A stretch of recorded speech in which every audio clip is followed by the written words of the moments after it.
Good morning, everybody. It's Jeff Goldberg for the SalesPro Network. It is Friday, May 2nd, and I remember that because tomorrow is my birthday. If you haven't joined us before, I'm a sales coach and trainer, and I work with both individuals and organizations internationally to help them do one thing and one thing only: increase their sales. And if you have joined us before, you know that every Friday at 10 a.m. Eastern, I either do a live training or a live interview with somebody who can add value to the profession of sales. And even though he and I are both struggling a little bit with allergies today, I promise you, I brought you another great guest. Before I introduce our guest, I'm actually going to probably be talking to him a little bit about this. I want to remind you of something that I've been reminding people of for the last 2 or 3 weeks on our show. And that is, don't pay any attention to the chaos that's swirling around all of us right now, economically, politically. There's a lot going on in the world, and you could either get involved in it and go crazy from it, or you can do what I think all people should be doing: prospect your rear end off and go find people who need what you've got. Donald Trump and every other politician in the world doesn't care about you. They care about themselves, and you need to take care of yourself and your family. So stay focused, my friends. Put the blinders on like racehorses do, and stay focused on prospecting and selling, and have a great mindset. And with that, today's guest is a sales veteran with lots and lots of experience. And he says, I'm going to ask him about this, by the way. He says you don't actually need many leads, which is shocking to me. He was committed to changing sales from sleazy to systematic, and I love that. I'm all about let's elevate the profession of sales, which is the whole purpose of the SalesPro Network. He is the founder of the London School of Sales. Please welcome today's guest, Vinit Shah. Good morning, Vinit.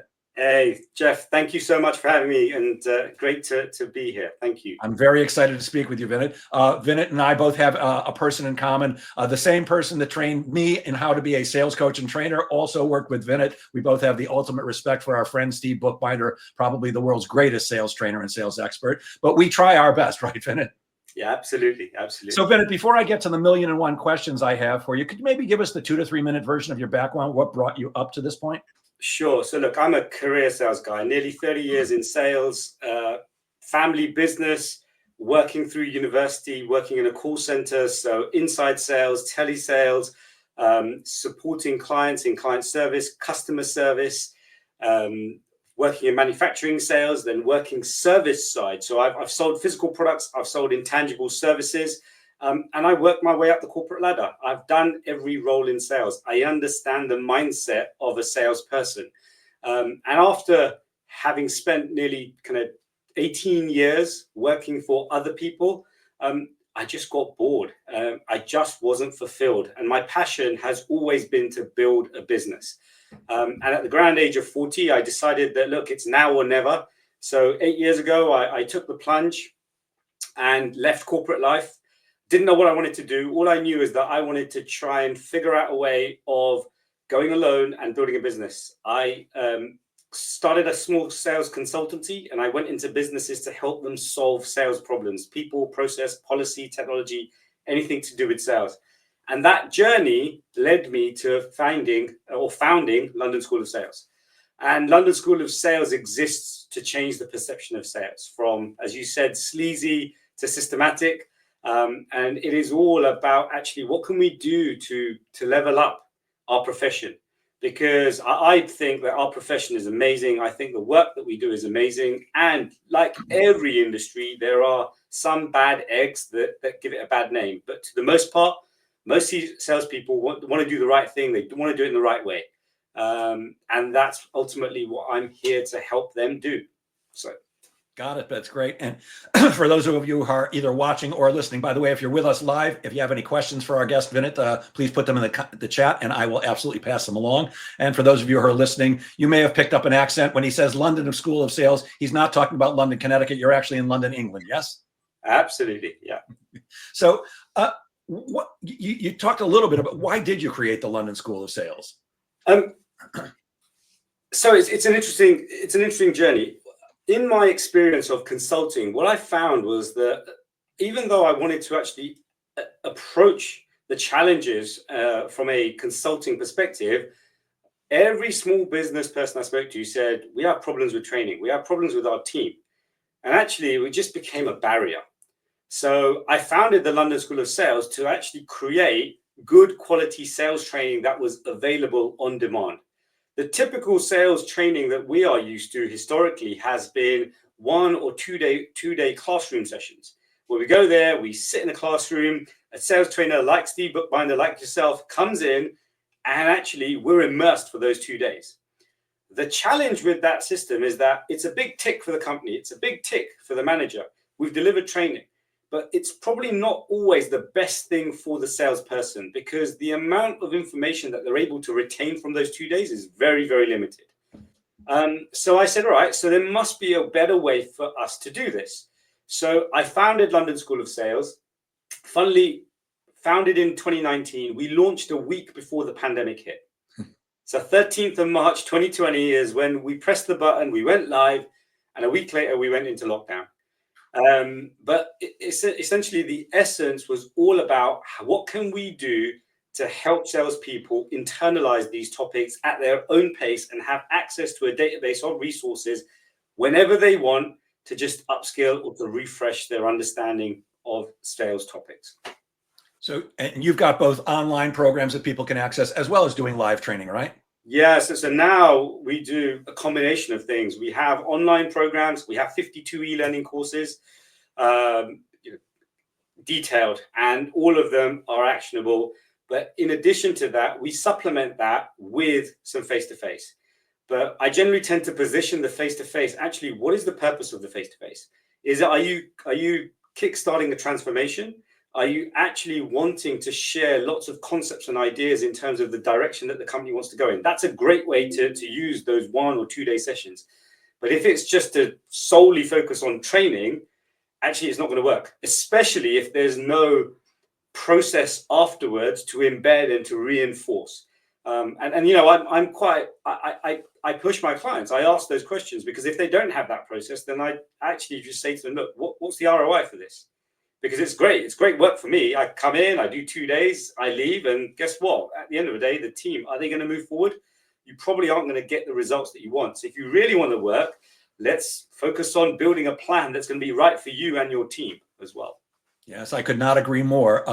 I'm 100% integrity, with no matter who I'm dealing with, but especially when I'm dealing with prospects, I come out and tell them, look, I'm terrific at training. It's very hard to find somebody better, although I know a few, but I'm really good at what I do. But if you just pay me to come in and train your team, all you're doing is paying my mortgage. You're not going to get anything out of it. They're going to be excited. I'm very entertaining, and I'm going to give them a lot of information, but it's not going to do what you want it to do, which is increase sales. The only way to do that is the training plus substantial reinforcement, because as you said, Vinit, there's way too much to learn in 1 day or 2 days, no matter how good you, me, or Steve Bookbinder are at training. And speaking of a small world, Dr. Rich Atkins says you and he met during lockdown virtually. Yeah. Boy, oh boy, is it a small world. All right. And I hope my friend Rich is okay, because he told me the other day that he was exposed to somebody with COVID. Hang in there, Rich. At London School of Sales, you believe in what's called ethical sales. I think I know what you're talking about, but how do you define ethical sales, and why is that important? Yeah, I think the world of sales has been portrayed to be negative. We have films like The Wolf of Wall Street, and Wall Street itself as a film where actually salespeople are just portrayed to be sleazy, to be negative. And actually, I want to challenge that notion. It is ethical, because if your intent is right, that's all that matters.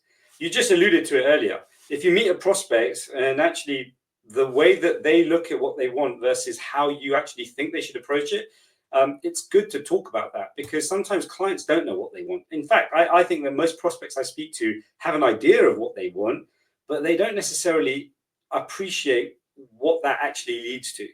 I'll give you a great example. I had this yesterday. A client came to me and said, look, we just want to do generic manager training for all of our managers. Doesn't matter, regardless of department, finance, HR, sales. Can you do that? I said, yeah, absolutely, we can do that, but that's not our specialism. Now, I can easily just take the money, but that's just going to put us in a bad light. And actually, ethical sales for me is about integrity. It's about what you think, what you say, and what you do all being aligned.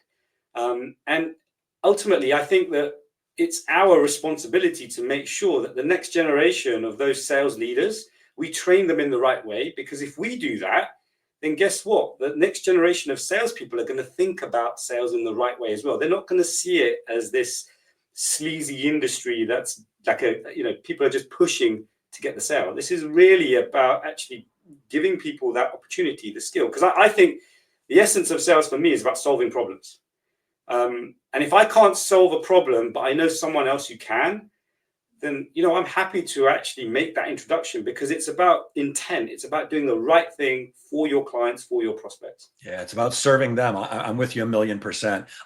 What are some of the biggest challenges or trends you're seeing right now when you're talking to salespeople and business leaders? There are a lot. So two or three big ones that I think I'm hearing all the time is there are lots of organizations, companies that are still trying to use what they were doing 5, 6, 7 years ago today.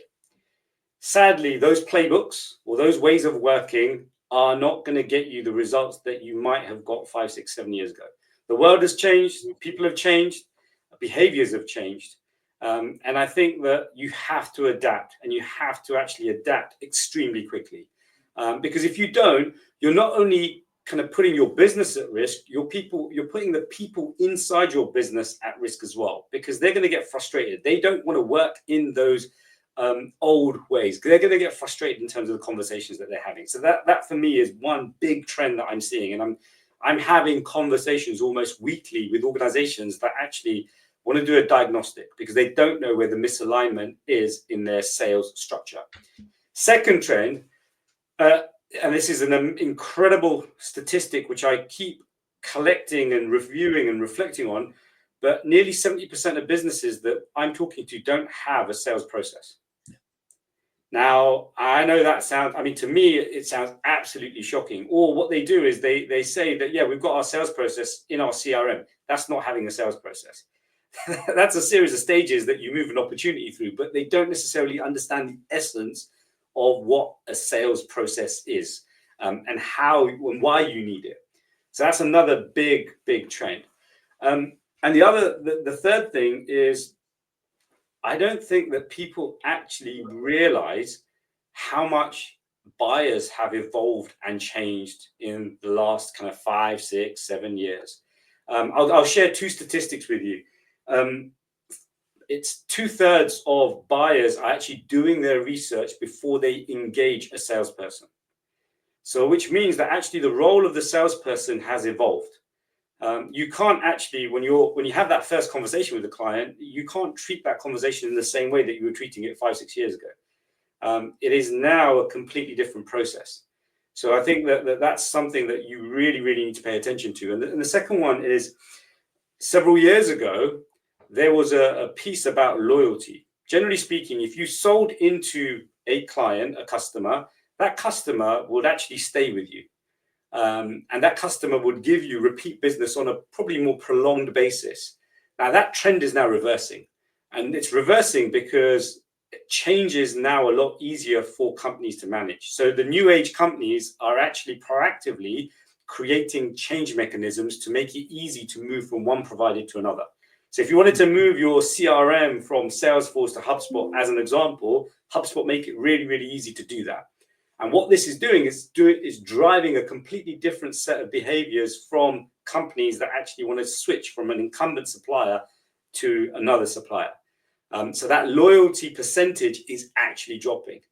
And that, I think, companies are starting to now understand that if they don't change, then guess what?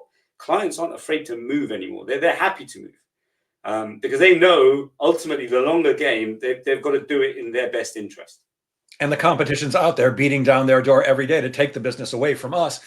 When you say things have changed, and of course they have, and that we have to change the way we're selling, are you talking about the way we prospect, the actual sales process itself, both?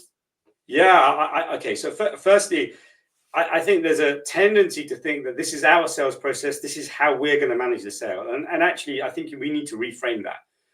We need to guide the buyer through the process. That's how our role has changed. And when we first engage with them, we need to actually understand where they are in that process, because the quality of the research that they've done is ultimately going to determine their perception of us, how they view our capability, and the direction that they want to take that conversation in. So it is our responsibility as salespeople to really truly understand what research they've done and what conclusions they've come to and what basis they're making that decision on.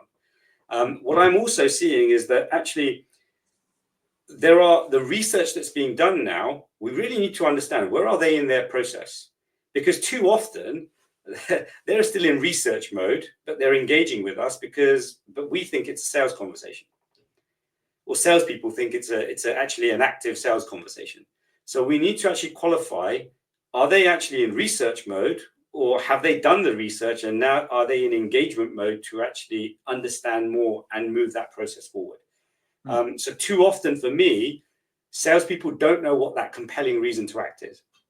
And when they don't know that compelling reason to act, it becomes really difficult to create that momentum for the sales process.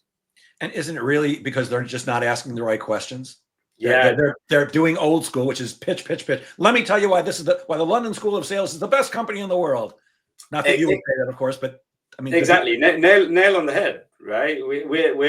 It's old playbooks. It's ask these, and question fatigue is real. We'll ask all of these questions. We'll get all of this information, and then we'll get a next step, and then we'll do this and we'll do this. And actually, unfortunately, that just isn't the way that things work. What I've seen is that sales are becoming complex. The bigger the business you're selling to, the more complex the sale is, the more people that you're going to have to engage. And generally speaking, whenever you have to engage multiple buyers in the process, it's going to take longer. Decisions are being made by committee. I think the last research by Gartner CB 2019 said that there was 10.2 people involved in an enterprise sale.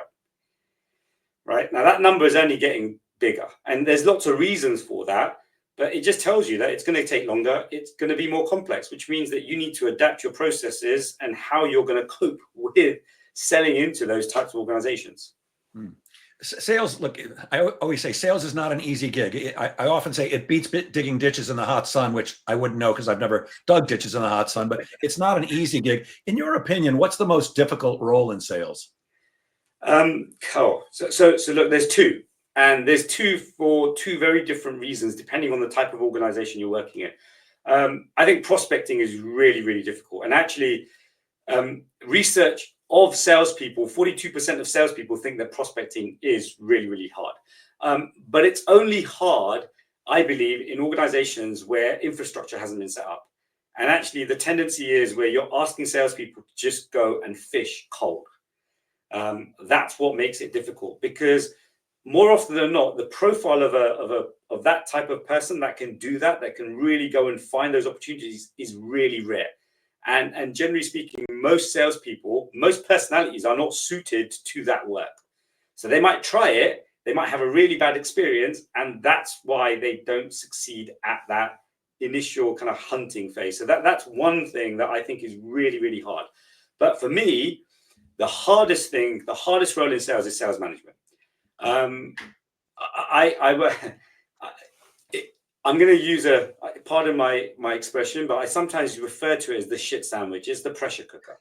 Yes. You have this pressure from above. That pressure from above. Are you going to hit target? When are you going to hit target? How are you going to hit target? Are you going to hit target? You've just got that. You've got pressure from below, from your team. I need support with this. I need help with this. What do I do here? What do I do here? You've got other departments vying for your time. You need to get to your team to do this. Oh, then they need to chase this PO. They need to do this. And then you've got clients and suppliers that are actually putting pressure on them away. And I see that pressure cooker environment creating that perfect storm for sales managers not to succeed. And really, it's the toughest role, because what a lot of organizations do is they take their best salespeople and they promote them into sales management roles when those people are not sales management quality. They're probably better suited staying where they are as salespeople and not moving into a management role. Yeah. So for me, sales management is the toughest role, because I think that the range of soft and hard skills that you need to quickly adopt and have access to is ultimately what's going to determine whether you're successful or not. I could not agree more. Sales management is a very challenging role. Excuse me. And I consider it the linchpin of any organization. It's more important than the management above them, more important than the salespeople below them. They are, I like the way you said it, the sandwich that holds it all together. And one of the challenges that so many organizations I've worked with seem to have is they'll take their top salesperson and promote them, which sounds good to the salesperson because it sounds like, oh, I'm going to work less and make more money. No, you're not. You're going to work harder and make less money, at least than your top producers. And you've got all these new hassles, and they never get trained to manage salespeople, which is truly an art. So it's very, very challenging. I want to come back to the other thing that you felt was hard, though, because I agree completely. Prospecting. It's look, as good as you are at sales, as good as I am at sales, as good as together, and let's include Steve, none of the three of us can close enough business unless we're speaking to enough prospects. There's no magic there. Some people are better at selling than others, but if you're not speaking to enough prospects, you're just not going to close enough business. So what do you suggest for companies that are struggling with that? What is working today in prospecting? So I think gone are the days of like, if you imagine the sales funnel, that historically sales funnel was all about get marketing to go into the universe of our ideal customer and go and find as many of those as possible. And then as soon as someone engages, we'll get someone in sales to follow up with that person. And essentially they become a sales lead. I don't think you can do that anymore. I think attention spans are so short now that marketing have to do a lot more work to warm up and to nurture those organizations that might be your ideal customer. So for me, that's a lot. You mentioned it earlier, but that's the reason why I think less is more. I think you have to do a lot more work up front to really, truly understand who your ideal customer is. And what I mean by this is you need to understand their firmographics, their demographics, and then their psychographics. The firmographics, i.e. in terms of the type of organization. Now, it's easy to say, you want to sell to or you want to work with SaaS companies. There's a range of SaaS companies. What's their size? What industry sectors do they support or not support, as the case may be? The more that you can define these things out and narrow that field of vision for your team, I think that's where, one, you get quicker results. Because rather than actually focusing on everything in SaaS, you're just focusing on a niche segment that you can be very honed in on. Second thing I think is that when I talk about demographics and you have different types of buyers. Now, you need to actually understand their process and actually how are you going to help them get from where they are to where they want to be? It's more about their buying process than our sales process. Exactly, right? And generally, who's going to be involved? Because in most of the sales that I've been involved in recently, even though I'm trying to target 2 million to 20 million kind of pound companies, I'm seeing at least 3 or 4 people involved in that process. There is always an economic decision maker. There's always a user involved, someone that is actually dotting the I's, crossing the T's, making sure that this is going to add value at that level. There is generally a technical decision maker. And what I mean by this technical decision maker, it could be IT. Because if you're selling technology, well, guess what? They want to make sure that your software is not going to compromise any of their systems. It could be that. There could be a technical procurement person that actually wants to review your terms and conditions and make sure there's alignment there. And there's other influencer stakeholders as well, because if a company is going to spend some money, then guess what? If they're going to spend it with you, it probably means that they're not going to do something else. So you need to have an understanding of your field of play. So I think that those elements are really, really important now, and understanding those holistic elements will help prospecting teams a lot more. Yeah, and I think if I'm hearing you right, you're saying we've got to do a lot more warm up before we actually reach out to the prospect. That the numbers for the results of cold prospecting are abysmally low, even with people who are expert at it. I'm still a fan of using cold calls and emails and LinkedIn outreach and all that stuff, but it's got to be part of an overall plan. And you're not look. I've been doing this a long time, 50 years. You used to be able to get through to people. There was no voicemail. There was maybe a gatekeeper, but you could get people on the phone and set appointments that way all day long. It's much harder to do these days. And I think there's got to be a blended approach. What are your thoughts on artificial intelligence? Because you hear about it 18 million times a day. We've been hearing about it really extensively for about a year now. What are your thoughts about AI generally, and more specifically in sales? Is it helpful or is it a hindrance? Yeah, look, I'm a fan of AI. I'm a fan of technology because I think anything that can help us do some of the heavy lifting to kind of make us make sense of all the noise, be more specific, be more targeted, I think is a good thing. The challenge where we are right now is that every day we're hearing of these new technologies or new tools that people think are going to change their world in sales. And actually, they're all hacks. And I say that in inverted commas because they're a hack to the prospecting challenge, or they're a hack to trying to get a list of all of your ideal customer profiles and things like that. And I don't believe in hacks, because ultimately we're going to have a conversation. If you don't actually invest in having better communication and conversations, you're not going to win. You can have all of the technology in the world. It can do the heavy lifting, but at some point, once it's done that, it's identified the true prospects, the true people that you need to speak to, you're still going to have that conversation. So for me, technology that does the heavy lifting, really, really good. AI is a good thing. We have to embrace it. It's going to make us better. We are at this inception point where everyone is testing, and you've got all of the early adopters that are just throwing out lots and lots of tools because actually they think they're relevant. But I think that a lot of them are too generic. And for me, the AI tools that are going to win are very niche. They're going to be very specific, and they're going to focus on solving very unique challenges. So I think it's a good thing, but I think we're in this period of experimentation. And I think that you have to experiment with it. You have to use it. But I think the essence at the end of the day, we still need to have that conversation, and nothing is going to, people are overwhelmed with technology. So yeah, it is overwhelming. It's like 1,000 new GPTs come out every day, and it's hard to keep up with which one you should be using. Are there any particular AI tools that you are using and recommending? So I test ChatGPT, and I think it's important that everyone that starts using it, because actually you start understanding what the power of it is. I'm still speaking to people that haven't actually used ChatGPT, which I find incredible. But I think we're still in the minority, the people that are using. I know that there's had like 500 million active users each month and stuff like that, but a lot of people I'm speaking to still aren't engaging with it. And I think that the more people that start interacting with it on a social level, that will naturally only mean that people start interacting with it on a business level. The challenge, I think a lot of the time, is that people are asking the wrong questions. So to your point earlier, if you ask the wrong question of a customer, you get an indifferent response. Here, the prompts that they're putting in and what they're asking ChatGPT to do isn't necessarily always great, which means that the response that they get, or the output that they get, isn't good either.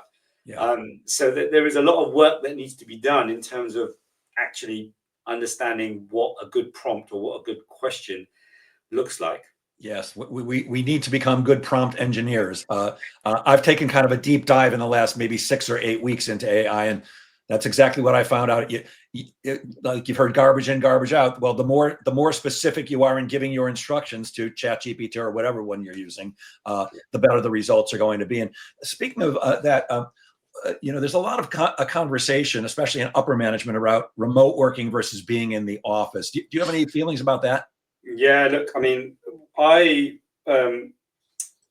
I was a manager and a leader, I wanted my team in the office. And the simple reason is actually salespeople are just wired differently. I think we breed off each other's energy. If you're a young graduate or you recently graduated and you think it's really cool that you're working from home, it's not doing you any good. Get into the office, get around other salespeople, listen to their conversations, be in that environment, because that will only make you better, in my personal opinion. And I don't think that's just on sales. I think if you are anyone who's recently graduated should be in the office. They need to be around more experienced people. You need to have more conversations, more of those water cooler conversations where you get so many aha moments. I think for salespeople specifically, being in the office, absolutely wonderful. I used to love it. I used to love that energy, that buzz of being around my team. And also, you know, people go to a meeting, they come back into the office. How did it go? They're sharing openly, and everyone's learning in that environment. You can have so many more in the moment coaching interventions with your team. Now, where you have this remote element, okay, a lot of it's to do with cost because companies want to save money and things like that. I think that's lost. And I think that the sales teams, salespeople are suffering as a consequence of that as well. Yeah. It's funny, you know, I love working remotely. I love my house and I love where I live and I love having to travel. But, you know, at one point I was the co-national sales director for a company called Frost and Sullivan. And I was working out of our New York office and I had built up a team of 45 inside salespeople. And I still remember the buzz that used to be in the room. You know, everybody had there weren't offices, it was cubicles. But, you know, you walk into a room where 45 salespeople are on the phone, or not all at the same time necessarily, but, you know, you got 20, 30 people all having conversations. There's a feel, there's an electricity in the air, especially, and this is where I'm old school. I'm a big fan of celebrating all wins. And I'm so old school. Well, I don't do this anymore because most of what I do is remote. But, you know, when I was working in the same room as my sales team, I used to hang a ship's bell, a bell that you would have on a ship, you know, with the rope hanging down. And anytime somebody would get an appointment, you got to go over, ring the bell. Anytime somebody closes a sale, you go ring the bell. And I don't care what else you're doing. You stand up and you applaud. Even if you're on the phone with a prospect right now, you stand up and applaud everybody else. And can't tell you how many times a day that would happen. And I'd be on the phone with somebody go, what's all the applause about? Oh, one of our salespeople just helped somebody else get this report that you and I are talking about. There's that energy that you're right. We feed off each other. And when you're home alone, it takes a very special type of personality. And it's rare that you can sit at home all day, all by yourself, stay focused, stay doing the job. Because if your manager's not there with you, it is difficult. And look, I just add something to that. I mean, I look at it from my own experience. I used to love going into London every day. That 45-minute, 1 hour journey was my opportunity to plan my day. And that return journey home was to process everything that happened. And then before I get home, I leave all of that stuff. So now, you know, if you're working from home all the time, guess what? When do you process? Generally speaking, it's just Zoom meeting after Zoom meeting after Zoom meeting. When do you actually fit in the time to do the follow-up and actually give certain opportunities the due care and attention that they deserve? So there's a host of reasons why, but I just think salespeople need to be in the office where possible. I'm not saying for all the time and every single role, but I think it's really, really important, especially for that camaraderie, the energy, really, really powerful. Yeah, truthfully, I don't want salespeople in the office. I want them out meeting with prospects. I never want to see them in the office. Go meet with some prospects. One of the courses you offer is called the Sales Mindset and Emotional Intelligence. And over the last, I think, 4 weeks, I've had 2 mindset experts because I think right now it's so crucial to have a good mindset when you're selling. Sales is a mental game. Let's face it. Talk a little bit, if you would, about the sales mindset. Yeah. So look. Psychology is super important in sales, and the sales mindset. So at London School of Sales, through the experiences that I've had, I identified kind of 5 critical mindsets that I wanted salespeople to have. They're basic things, but it's about bringing those things to the forefront, and it's about talking about them in a consistent way. Because the reason for it is because whatever you believe in ultimately drives your behavior, and your behavior drives the results that you get. So you can change that at any moment. But in order to do that, you've got to change what you believe in and how you see certain things. Because without that, nothing else is going to change. Your behavior isn't going to change and the results aren't going to change. So I identify these kind of 5 critical mindsets that I try and get salespeople to just think about and to internalize. So one of the most important ones is this notion of no guessing. All right. No guessing is all about actually us making assumptions. We tend to ask a question, we hear a response, and we've heard some trigger words, and we assume meaning in those trigger words because we've heard them before. And that actually gets us into trouble quite a lot of the time. In a sense, we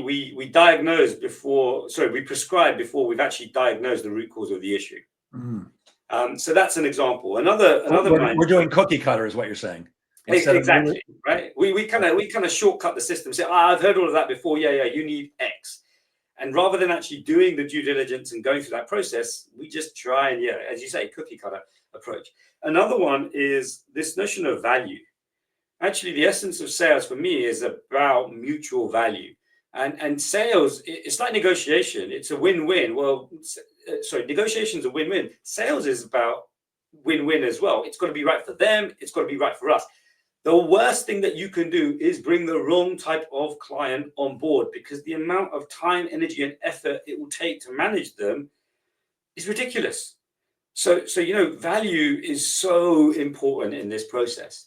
And then I said it earlier, integrity matters. What you think, what you say, what you do, right? Make sure it's aligned, because if you don't, people can see through it. I know so many salespeople that actually say something, but they don't believe in it. And you can see through that. So these are the kind of mindsets that I'm really, really passionate about, but they all ultimately lead to, it's about psychology. I agree. I think sales is almost all psychology. And I'm with you. If you don't have the right mindset, if you don't come from a place of service, if you don't have integrity, find a different job. There's plenty of other jobs out there in the world. You don't have to be in sales. I happen to be a fan of sales because somebody without a college degree can make an unlimited income. But if you don't have the right mindset, you're just not going to do it. If your come from is, I just need to make money, probably not the career for you. I say prospects can smell commission breath like dogs can smell fear. And look, I want money just as much as the next person does, but I say you truly have to come from, I'm here to serve you, Mr. or Ms. Prospect. I'm here to help you if I possibly can. And if I can't, I'll let you know that too. And I think that's the integrity you're speaking of. It's doing the right thing. Absolutely. And I'll just add one other thing to that. So more recently, I've started, like, I love learning. So I'm all about continuous learning. And I constantly am looking at all of these topics and say, I'm trying to think about my audience and saying, how can I articulate this in a way that is going to really resonate with them? And that's why I kind of moved a little bit to psychology, because I started talking about ego. Now, your ego is your organ for justification. And what it does is that it's constantly trying to keep you in your comfort zone. So you can have an over-indexed ego or an overinflated or underinflated ego. But your ego is constantly wanting you to just stay in your comfort zone. And every time you step out of your comfort zone, where you're uncomfortable, in your fear zone, and then your growth zone and your learning zone, it's trying to pull you back in. It's trying to say, oh, this is all different, it's new, and it's trying to bring you back in. So it's trying to get people, salespeople especially when you're introducing new concepts, it's trying to get them to say, look, this is psychologically, this is what's going on. And by the way, the same thing's taking place in your ideal customers and the buyers as well. So how are you going to help them, educate them to move out of that zone? Great. Another one of your programs focuses on the sales process and prospecting. It's called Optimizing Pipeline and Closing Success. Given the person that we both know so well, I'm a big fan of optimizing pipeline and closing deals. For those who might be fairly new to sales who are listening, what do you mean when you say sales pipeline? Let's define that. And how do we optimize our pipeline? Okay, so imagine a sales funnel. A sales funnel, it's shaped like that. Now, if I was to actually put that sales funnel on its side, where the larger portion is on the left-hand side, and then the smaller portion is on the right-hand side, that's what your ideal pipeline should look like. And the pipeline essentially is a representation of where all of your opportunities are at any given point in time. Good definition. So the way that shape is of the funnel is what your ideal pipeline should look like. Now, as consultants, as coaches, when we go to organizations and we ask individuals to show us their pipeline, what we often find is that there's lots of opportunities maybe in the middle, very few opportunities at the beginning, and there's very few opportunities at the end. So that's what we don't want to see. And how you optimize your pipeline is by making sure that there is sufficient quantity of the right kinds of opportunities at each stage of that pipeline process or your sales process. So ideally, let's just say that you've got a 4-stage sales process. You want to have at least 100 opportunities in the first stage, 50, 60, 70 in the second stage, maybe 30, 40 in the third stage, and then maybe 10 of those will close. So that gives you kind of a 1 in 10 close rate. It's that calculation as well. When you're optimizing it, you understand your conversion rate. You understand from the 100 that come in, how many you're going to get out, but also what converts from stage to stage as well. And the more rigor you have around that, the more you are able to actually understand exactly what's going on in your pipeline, in your sales process, when you're losing clients, and what you might need to tweak and do differently to actually improve your conversion rate. Yeah, I'm with you. I find so many times that salespeople have that all stuff is stuck in the middle. And the problem is, if you don't have enough in the beginning of your pipeline, somewhere down the line, you can't close enough business. And if it's all at the end, well, first of all, salespeople are eternal optimists. They think everything's going to close. Yes. And that's part of the art of sales management, helping salespeople see clearly what's real and what's not. Which is part of pipeline management, making sure that they're not chasing deals that are never going to close or people who aren't responding. I mean, I don't waste a lot of time with people who don't return my calls or don't return my emails. They're sending me a message, which I do want to hear, which most salespeople don't, which is, I'm not interested, at least not right now. A no doesn't mean no forever, but if somebody's not interested in working with me right now, they're not returning my calls, they're not returning my emails, which of course I avoid by always getting a next meeting. But if they're not, they're sending you a message, and salespeople tend to not want to hear that message. Well, they're not telling me no, so I guess they're still interested. Yeah, that's just not the way it works. But this is where mindset, I think, is really important. Did you make no an option from the start of the process? Because more often than not, they don't do that. And when you don't do that, that's when either you're going to get ghosted or you're going to get no response. Or what's happened is that the share of voice on that initial call has been, you've spoken 70%, the prospect's only spoken 30%. And you know that's another sign that actually that's a problem. So there's lots of reasons for it, but you have to make no an option from the start.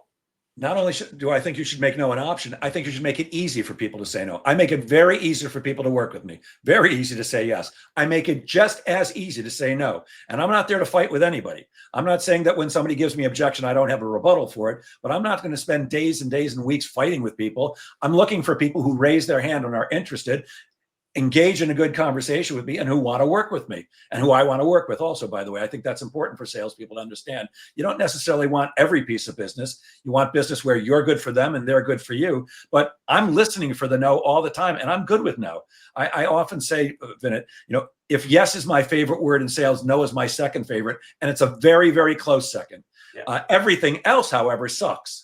Everything else is horrible. I need to think it over. I need to talk to my partner. I need to take it to the committee. I hate that. I make it challenging to give me, but yes and no, love them both. Yeah. Can we talk a little bit about the sales cycle? Sales cycles seem to be getting longer and longer. Like you said, more people involved in the decision-making process. What can we do as salespeople to create and maintain urgency during the sales process? And I find that challenging because they either feel the urgency or not. So what advice do you have to help sellers with creating and maintaining urgency? So I see several challenges here. One, I think that we sometimes overcomplicate the sale. We try and introduce too many things into the sale when actually we should only be focusing on less is more. It depends what your role is. If you're doing new business sales, then guess what? Actually, your responsibility is to just close whatever is in front of you right now. The bigger you try and make that opportunity, the longer it's going to take, the more variables, should we say, that you're introducing into that process. So sometimes it's just about really actually focusing on one thing rather than trying to focus on the biggest thing. What is the priority and the challenge for that client right now? Let me give you an example. I work with a manufacturing company. They sell machines. And yes, they can actually do lots and lots of different things with their clients. But what I try and get them to do is to say, what is that one thing that prospect needs right now? Is it a new machine? Is it a maintenance contract? Is it something else? Focus on that. Because the more time you spend trying to actually bolt on all of these other services, guess what? Actually, other people are going to have to be involved. The budget level that the person you're speaking to is capped. More people are, you're going to have to talk to other departments and so on and so forth. And it just overcomplicates it. So that's one thing that I'm seeing that I think that can happen straight away that you can actually do to reduce or shorten the sales cycle. The other thing is I see a lot of salespeople not being good at the planning. They're not setting up the sales process or the next meeting for success, right? They're not asking the right questions. They literally, you've got 45 minutes. They've gone through 45 minutes and then they've forgotten to actually talk about the next step. They've forgotten to talk about all of the elements that were on their agenda. And they've forgotten to actually kind of think about the objective. They've forgotten, sometimes they actually don't set the meeting up for success. You know, did you send the agenda in advance? Did you actually talk about what the objective of that meeting was and what the person that you, or the people that are in that room, what is the end goal of that meeting? Because we often have lots of lovely discussions and we talk about lots and lots of things, but actually, did we achieve the end goal of the meeting? So I think what happens is what sometimes can be shorter gets naturally extended because we haven't done all the right things. Yeah. And one of the biggest, and you mentioned it a couple of times in your statements, one of the biggest mistakes salespeople make is not ending a meeting by getting that next meeting. I call it be nasty, BNASTY. Always get a best next action step toward yes, every single time. When you leave a prospect and you haven't set up the next meeting, one, you don't know if they're really interested or not. And two, you're extending your own sales process. Even if they're interested, if you haven't set up that next meeting, you now have to reach out to them when it's time for the next meeting, whether you're calling or emailing or whatever. Most likely, I don't know about you these days, but most likely you're going to play phone tag with people for a while. So if you just end every meeting by setting up the next meeting, you do two things. One, if somebody gives you some of their valuable time and then agrees to give you more of their valuable time, you know they're interested. Nobody meets with guys like you and me just because they want to have a chat with a salesperson. They're interested if they've already met with you and agree to meet with you again. So A, you know you're working with an interested prospect and not wasting your time. B, you're shortening your sales process. So instead of chasing you with voicemails and emails and stuff like that, which could take weeks, even longer to get that next meeting, you've got it set. I can meet with you today. We can go over everything. I know before I'm done talking to you whether I've got something for you or not. Let's set that next meeting. What's today? Friday. Let's set that next meeting for next Wednesday where we continue the conversation. And when they do what you're doing, nod their head and they say, yes, you know, you've got somebody that's worth investing the time to put together a proposal and go meet with them again. So many times I see salespeople chase every prospect equally. All prospects are not equal. All deals are not equal. And the quicker you have a system, a pipeline management system that helps you see that, the more successful you're going to be.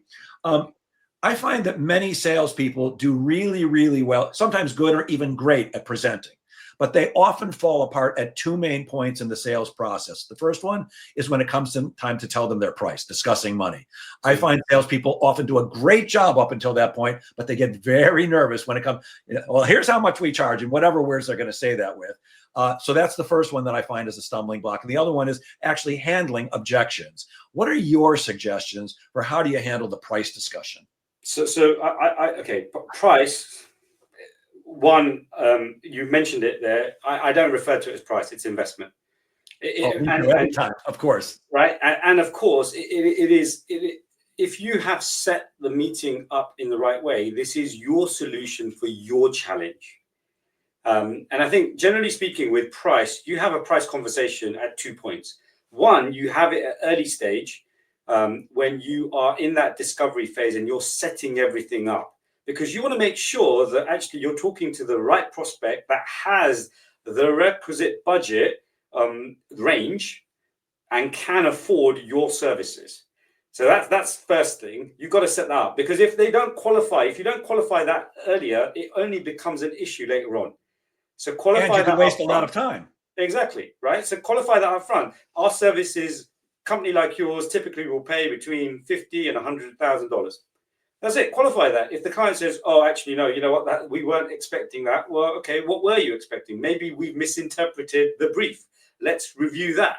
And you have that. Hang on, I got to tell you, you're 100% on the money. I never ever leave a first meeting without saying, you know, I'm going to have to go back and put pencil to paper and really, you know, take a look at all the numbers. But based on my experience, my gut says you're looking at something in the range of, I don't know, 45, 50,000. Is that about what you had in mind? And if they say no, my answer, and Steve actually taught me this, goes, "Oh, too low." And they always go, no, too high. How much too high? Well, I was thinking 10,000. Well, if I know that I'm going to come back with a proposal for 45 or 50,000 and they want to spend 10,000, I'm not wasting my time. Exactly. Maybe there's something I can do for 10,000, but it's certainly not going to be what I would do for 45 or 50. So I always have that at the end of a first meeting, because one of the things that salespeople I find often do is they waste their own time. And I have no time to waste. I don't want to waste my prospects' time, but I really don't want to waste more time. You could love me and want to work with me. Look, I love that Lamborghini, but I only have 10,000 to spend. Sorry, you can't get a Lamborghini for 10 grand. So I'm with you 1,000,000% there. And the second time, the next second time you talk about price is negotiation. I wouldn't necessarily be talking about price when I'm presenting, simply because actually it's the solution, right? So actually it's the wrong time to talk about the investment value, because actually now that when you're presenting the solution, it's about, right, we've been through the process, we understand your challenges. Here is the solution that we propose for your challenges. Is it in line with your expectations? And then we move on. Now, the other thing you spoke about was objections. Look, I love objections. I see objections as opportunities. And I generally want to shake the person's hand and say, listen, thank you. Because 9 out of 10 times, people won't tell you their objections. They'll just ghost you or they won't say anything.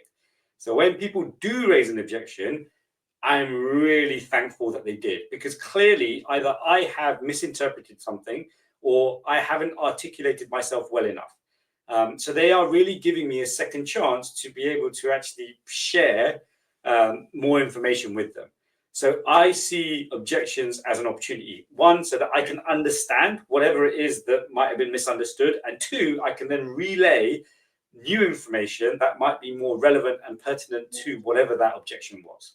Yeah, that's great. I want to come back to price just for one second, because one of the things that I think is crucial is when you state your price, and I'm with you 1,000,000%, I never say it's the price. It's always the investment, because psychologically, when we hear the word investment, we think, oh, investments have a return. Price, that's money going out the window. But when it comes time to say your number, whatever you're going to call it, I say one of the things that you have to do is have complete confidence. This is where I see salespeople fall down. They get very nervous because they believe that when they announce the number, that's going to be what closes the sale or not. So they get very, very nervous. You got to stay up with complete confidence. And for me, it's always, and the investment is just whatever it is. And I don't care how much it is. It's always just, the investment is just 200,000. The investment is just whatever it is. Right. And then of course, shut up. Stop talking and see what happens. Because so many times, salespeople will say the number, ask, can we move forward or whatever they're going to do to close sale. And then if the prospect hesitates for more than 3 seconds, they're jumping in with another feature or another benefit, or worse, maybe I can do better on the price. Horrible. Learn to shut up and wait. To me, silence can be your best friend in sales. And so many times I find salespeople don't do that. Unbelievable. Why is it that sometimes answering a bunch of, sometimes we're in a sales process, and of course we should be asking questions, but the prospect asks a lot of questions too. Why do you feel that sometimes when the prospect is asking a bunch of questions and we're answering them, why do you think that's a trap? It depends. It might be a trap because we haven't actually qualified what stage they are in their process. That's why it's a trap, because ultimately, know what gear you're in. Is a line that I kind of say to myself when I I'm happy when I get an inquiry. Okay, great, but right, so that I can prepare accordingly. What type of conversation are we going to have? And I'm quite open to asking that conversation, that question, because actually, what is it? What is it that you want? Actually, what is the objective of the meeting? Because if we understand the objective, is it for you to actually obtain information?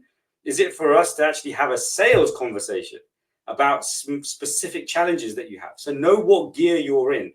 And generally speaking, when the client is asking you more questions, for me, straight away, they're in research mode. They're collecting information still. So these are little triggers that I think that we have to be willing to ask that question. Where are you in your process? We don't do that. A lot of salespeople don't do that. And at what stage, when do you anticipate being in the position to be able to move to wherever it is that you want to go? Those are the leading questions that we need to ask. Yeah, and when the salesperson is doing all the answering, the prospect is doing all the question asking, the salesperson is answering. Who's controlling the sale? Exactly. Right. It's Whoever's always, asking it. Yeah. I always ask this question of audiences, who do you think should be controlling the sales process? And the obvious answer is we do. Well, how do we control the sales process? Whoever is asking the questions is controlling the process. And Totally. I have zero issues. And I love it when prospects ask me questions. It shows that they're interested. If they had no interest, they wouldn't be asking questions. But I've got to resume control by answering their question and then asking a question of my own, because I know we're in agreement here. It's not about your presentation. It's not about your strong closing skills. It's about your ability to ask great questions, listen actively to the answers, and tell them stories which prove we've been in this situation before, and here's how we've helped others work it out, and here's how we're going to do it for you too. I even hate the word pitch. I don't want to hear the word sales pitch anymore. And I understand it's a term that we use in sales, but to me, the only pitcher should be standing on a baseball mound. Stop pitching. As salespeople, you just really need to be a true consultant. And when you consult, when I do, I know what we do when we go in. We ask a bunch of questions to find out, what are you doing now? What's going on? Because only then can you figure out how I can help you. It's the confidence, right? It's the audience. It's the confidence that you've been in this situation before. You understand my pain. You're going to use whatever solution to fix it, and you can actually paint a picture of what the outcome might look like. That's it. As long as that confidence is there, that actually you really truly understand me, my problems, and how you can help me fix them. That's what they're looking for. Yeah, my eyes keep darting up to the time clock, and I see we're quickly running out of time. I've only got time for one more question, and I know that the answer to this could probably go on for 15 minutes. Everybody, I don't care how good you are, everybody goes through a sales slump eventually. In 50 years of selling, I've been through more than one. There's no doubt about it. What should we be doing when we get into a sales slump or when we encounter sales setbacks? As you say, I think they're normal, and I think there's lots and lots and lots of reasons for them. What I've often felt is that actually I've second guessed stuff. I've become lazy. Is generally the reason as to why I've gone into a sales startup. I've actually shortcutted the system. I haven't paid attention to the little details that I need to pay attention to, and essentially, I've been compromising with the way that I think I should be doing stuff because I think that I know it best. And as soon as I kind of get out of my own self and start getting back into doing things with the right level of rigor and detail, everything falls back into place. Rather than second guessing what that word means that the client is or the prospect is saying to me, and I actually say, so help me understand that from your point of view. What does that actually really mean? Once I get that, I collect more information, and then everything naturally flows. And I think that the longer that you're in sales, sometimes it's difficult to keep doing the same thing. So you have to have a refresh. You've got to go away and actually get more perspective. So I think that for me that really helps. But I think sometimes it happens, but it's always going back to the basics and then building back up from there. Yeah, it's all about the fundamentals. And I was laughing as you were speaking because, obviously I don't close everything. In 50 years, I've lost a lot of deals. And, since I opened up my training company, I can remember a particular situation where I was highly referred into this prospect. He reached out to me, said, so-and-so told me about you and says you're great. I want to meet with you. Here's what I need. Come on, we're going to do business. And I go in and he had read articles I had written. He was quoting them. And I went in cocky and I walked out and I never got the deal, never got back with them. And when I stopped and thought about it, I realized I was not doing the sales process that I teach others to do, that I've been using myself for almost 50 years. I shortcut my own process. It always boils back to the fundamentals. And I think when we're in a slump, that is great advice. It's time to go back to the fundamentals. And it's also time to reach out to a guy like you, to a guy like me, to your manager if you've got one. Speak to somebody else. It's hard to get yourself out of your own way, but somebody else, an accountability partner, a coach, something like that can often do it. And I hate to say this, but we are out of time. So before we go, I'm going to share my screen. Would you please tell people who are watching, and also for those who are going to be listening, because this will get converted to a podcast, how they can reach you if they want to speak to you about possibly working with the London School of Sales? Yeah, absolutely. Please email me, visit our website. We offer not just training, we do a lot of diagnostics. We help people write playbooks. Ultimately, training is an outcome. we want to fix the root cause of the sales misalignment. That's what we help them do. So you can reach me on email. You can go to our website. You can sign up for free. On the right-hand side, the QR code, you can actually explore our academy for free. There's lots and lots of resources there. And you can use the other QR code on the left-hand side to connect with me on LinkedIn. And of course, follow us on YouTube as well. Perfect. And for those who are watching live, they can actually see your email address and website. Would you like to, this will get converted to a podcast. They won't be able to see it. Would you like to just give them your email address or anything, other contact information that you'd like them to have? Sure. So my email is Vinit, VINIT @LSOS.co. And the web address for London School of Sales is LSOS.co.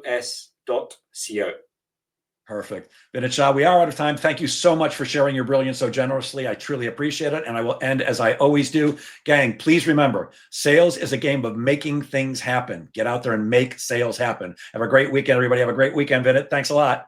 Thank you very much, Jeff.